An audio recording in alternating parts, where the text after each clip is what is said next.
Hello everyone, I hope everybody is doing okay and staying safe. I wanted to bring you a new character that I've been playing. It's a Storm brand Hierophant, and I've been trying to level this up in the past 2 days. Currently it's level 84, and I want to showcase you a map on level 84, and then we'll go over the gear and passive tree as well. Been running like high level maps even at 84. It hasn't been giving me too much of a trouble.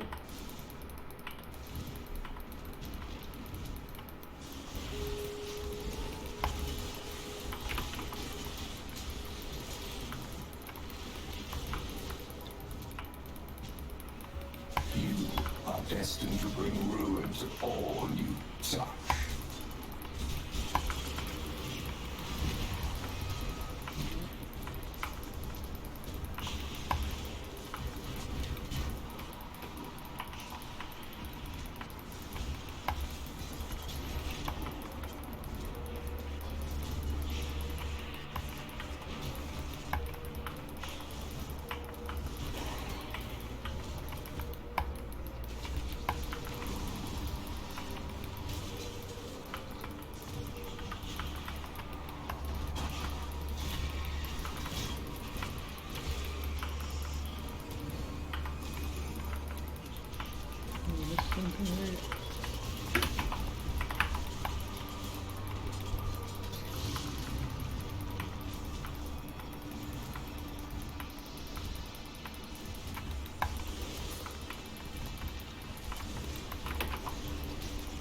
My mana is spent.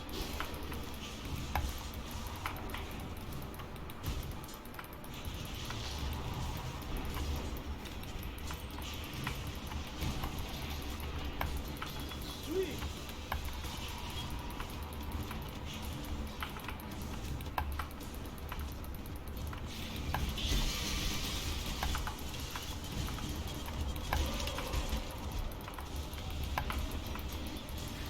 But I'm not talking in the middle. There's like not that many things. This is just a tier 12, I believe, port. The reason I'm running ports, I like the layout, and it actually has like the Saint gift card or some divination card.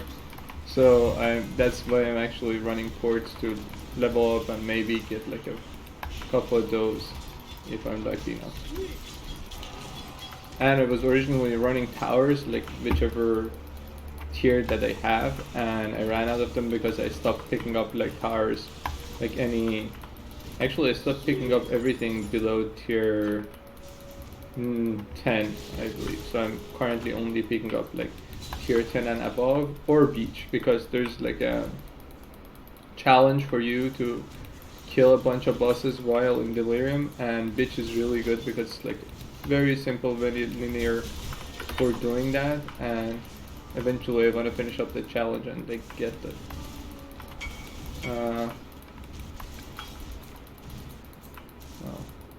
and I've been buying a bunch of delirium orbs to showcase for my other video. Eventually I'll update the cast on credit volatile dead as well, because that one still has like some improvements. But let me put D&D on. Okay, that was like the map as you saw. It's very simple. The playstyle is a brand playstyle. It's not the easiest, especially for me right now because I have the other character cast on crit. It's very fast, it's very easy to play, it's very enjoyable. This one is a little bit different. It's not meant to be a mapping character, it's more of a bossing character that I'm leveling up with basically. Because I've been outsourcing my A8 Cyruses, so I wanted to bring up like a new character, like level up a new character, so I can do Cyrus A8s and like maybe Cortexes, all those hard stuff. I've run a bunch of other types of bosses, like the Guardians, or the new Guardians, the old Guardians, Elder Guardians, all of them with the cast and crit, and there was no issues. But for the Cyrus itself, it's like you'll die a couple of times, and I don't want to die that many times. So I was thinking about like leveling up like a bossing character, and this is my plans right now.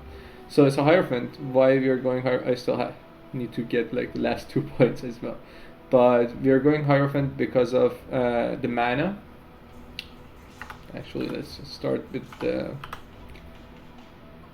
main links because that will explain more. The Stormbrand link to Conk Effect, Controlled Destruction, Energy Leech support, Lightning Pen, and Archmage. The whole point of this build is the Archmage support, because as you can see, supported skills have base mana cost of equal to 6% of unreserved maximum mana, if that value is higher. And supported skills gain added lightning damage equal to 124% of the mana cost, if mana cost is not higher than the maximum you could spend, right? So basically what this means is that the more cost our brand has, the more base damage it gets, and we don't have to keep casting it because we're using the brand recall to refresh the duration. As you saw, I'm running brand recall. If I lose a brand, I cast a new one, and I keep going with like 4 or 5 up to 6 brands right now. And that because of that reason, we want to have as much cost of Stormbrand as we can. At the same time, we want to have as much mana as we can. So the defenses, let's go over the defenses. We are reserving our life from Prism Guardian because it already socketed gems have blood magic. So we are reserving Wrath, Discipline, and Zealotry. Wrath and Zealotry for like offensive purposes mostly actually, and basically Discipline for this for defensive purposes, right? And I leveled as a Hierophant and with Stormbrand from level 12, so I came here, grabbed some life. I was life based, came here all the way through and went for the Runebinder, and then went up, and eventually I re-spec'd out of these pieces because we didn't need that. But defenses generally you start with life and then move on to Energy Shield at around level 68 when you can equip like all your gear, the Prison Guardian, the Ivory Tower. I'm going with the Crown of Inward Eyes, and I'm going to explain why as well. So basically the defenses are going to be Energy Shield over the tree. The offenses, the most important one is the mana and the Archmage support combination, right? So we are grabbing as much mana as we can right here. We are using a Healthy Mind to transfer all of these to mana, as well as these ones. Eventually we are going to grab some more mana here, and we already grabbed these ones, so that's pretty much all the mana that we are going to get from the passive 3% wise. And we're going to grab these because they're generic spell damage with like a shield which we have. But in the next video I'm gonna showcase like the eventual end result of the build as well, if it's successful. You could go, by the way, crit, but I went with the elemental overload because I felt like the investment to crit was too much and too heavy passive wise, and this is supposed to be a bossing character, so I want to have as much defense as I can. As you can see, currently I have 6400 mana, and you can go Mind Over Matter. So that means that with 7k ES at level, keep in mind 84 or something, and we have a bunch of gears that needs to be changed, you have around, if you go Mind Over Matter, because we have that 10%, you have a good 12k buffer, basically, EHP. And the reason that I went with Crown of Inward Eyes, there's another option that you can actually go to. The other option being the Mind Spiral. But with the Mind Spiral, the issue is that then you cannot leech mana. And this one gives 0.4% of attack damage leached as mana. And we are getting, well, we're not attacking that much, but this means that there are different affixes like this one, which means that we can actually leech mana based on our spells. I don't remember where I actually have that, but I have it somewhere.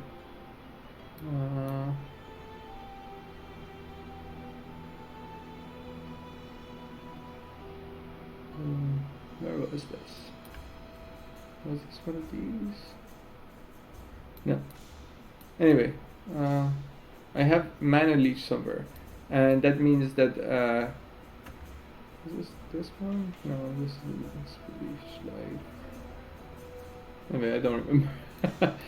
or even if I don't, I eventually will get like some mana leech. I don't remember if I already got it or not, because it was in the original POE that I created for this build. And eventually I will get the mana leech, and the mana leech means that as I'm getting damage, I have two sources of leech.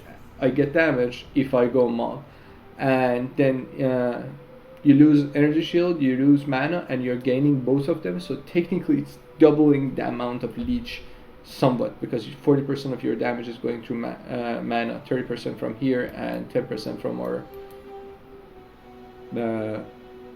ascendancy, basically 10% of damage taken from mana before life. So that means that we are very tanky eventually if we go mind over matter. And even if we not, because we have the arcane cloak. Arcane cloak, I actually already put it with cast and damage taken, level 13, it arcane cloak level 16. I may increase or decrease the levels based on how I see fit, but it spends 60% of the current mana that you have, and 75% of the damage is gonna be taken from that buff before your actual life, or in this case energy shield and mana, right? So that's another layer of defense that is gonna be automatically basically up if you don't go mind over. If you go mind over matter and do this, the problem is the mind over matter will reduce your mana, and then when this triggers, this is gonna reduce your mana. So basically you're gonna have low mana all the time. You're not gonna have any problems with like shield charge, which I'm using with 45 for now, or eventually I may drop this as well, or flame dash, because the mana cost is 38 and we have such a huge mana regeneration that as soon as you want to, definitely you can do a flame dash or like a shield charge out of any situation. But I still think about like whether that would be a good idea, because then I'm gonna put myself in a tight situation where there may be a situation where I'm losing my brands and I cannot cast a new brand. But we'll see eventually when I get into bossing, see how it feels, see what's better. But that's basically the passive tree. We are grabbing a bunch of fevered mines, like 4 of them currently, to increase our mana cost. And as the Archmage support stated, the more mana cost we have of a skill, the more base damage. This is just added damage, by the way.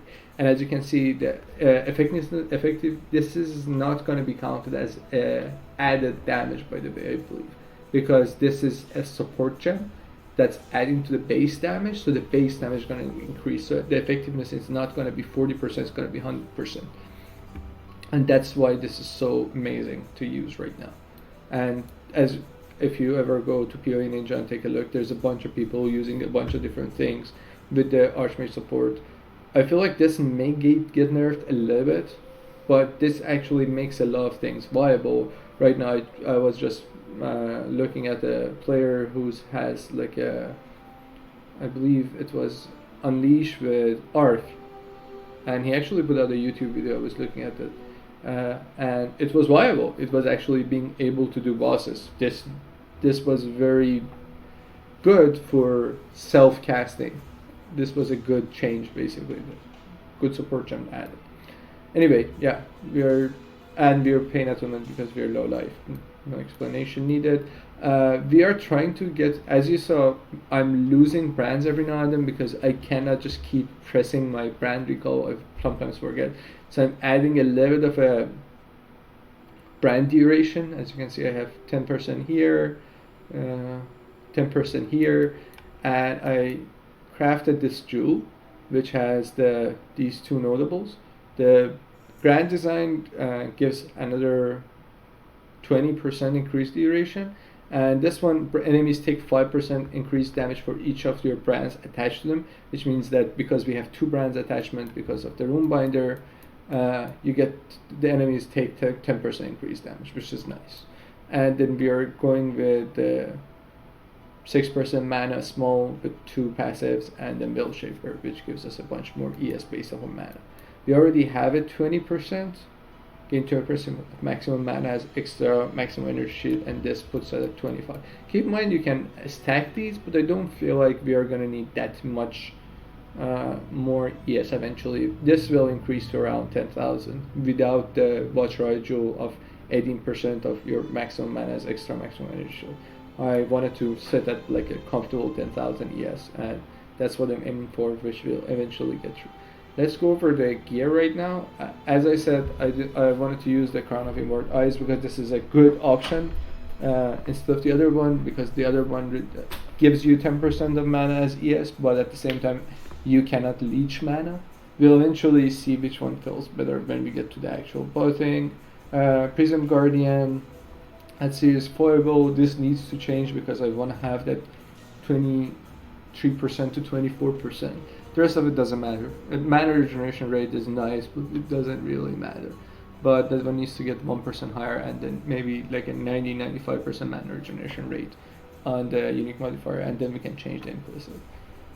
These rings are just from my own tabs that I picked up, just random stuff. Wanted to fix like the resistances so I can run maps basically. This one is, as you can see, very low. The 4-6% increased mana cost of a skill. We still don't have that much mana. Eventually we will move on to this one, which is 80% mana cost of a skill and has higher energy shield rate. But this is like right now I feel more comfortable being able to cast a couple of storm brands in sequence basically, rather than only being able to cast once or twice. I believe with this one I currently can cast only 2 times. With this one I can cast 3 times, which is all the difference basically. Eventually we will move toward that, because for bossing you at most can have 2 brands attached to the boss, so you don't have to worry about casting too much. You do have to worry about the damage basically more than anything. This is a very cheap one. I believe I got it for like 10C or something. Has a very high spell damage and high mana. You can get one with a +1 to lightning spell gems, which will increase your Stormbind, which that's a 5% increased damage. But for now I felt like this is more than enough. And I put the Trigger Soccer spells. I have Conductivity, Wave of Conviction, and Summon Chaos Guard. Generally for damage you can do Lightning Golem, which gives you 5%, 6% cast speed, which is better. Wave of Conviction, I still have to fix my Wave of Conviction. Currently, my fire is 85 to 127. My lightning is 101 to 152. So basically, if it takes the low lightning damage and high fire damage, it may still give fire exposure instead of lightning, which is what we need. But eventually, as we get like more lightning damage, I still have to pick up a couple of lightning damage nodes. On the tree, this will go up enough that it's reliable, always lightning exposure, basically. And conductivity, you can actually, where's my conductivity? Here. Conductivity, you can do a couple of things. You can corrupt these to go with like elemental weakness, level 10, 12. Those are very expensive. You can get like rings with conductivity, but then it's harder to find a good ring with conductivity as well. But eventually I'll try to do something about it, because we are gonna be a little bit gem starved, despite the fact that I'm not using Count's Artist type. But I wanna have the clarity with like a Enlighten or something with Blood Magic. To put currently I cannot, because 166 is all the life that I have left, and this is a 197 multiplier, and I'm still leveling up the clarity. I can put a clarity level 1 or 2, but that's not gonna feel that great. I already have a level 2 here, which is gonna be just about enough to put in here, maybe like level 3, level 4 even, but I want to see how it's gonna end up happening. And Presence of Chila is another thing that I was considering for this build. This gives a lot more mana regeneration, right? But this gives ES, somewhat good ES. It gives Chaos Resistant and Cannot Be Stunned. Cannot Be Stunned is really important in this build. You're going to get a stun locked a lot. And if your brands are not close to you, so they can kill the enemy that's attacking you, you are going to die. So if you're not going that route is going to have less damage, because mana means that 6% is larger, means more damage. I'm going a combination of damage and survivability, But if you want to go full survivability, definitely Presence of Sheol is something you can consider for this build. Oh, I wanted to show you the Pantheons basically. I went for the Soul ranking definitely because of the you cannot be stunned or if you've been stunned the past 2 seconds, right? Because the stun lock keeps happening. If you go that route, then you don't have to pick up this one and you can pick something else.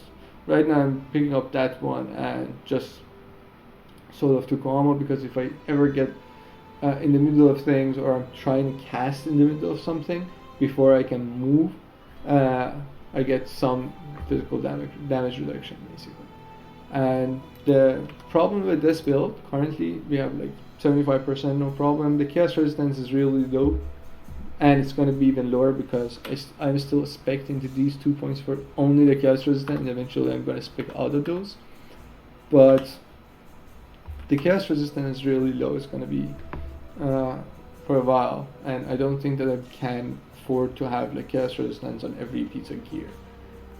But then again, the chaos resistance won't be that much of a problem in bossing situations.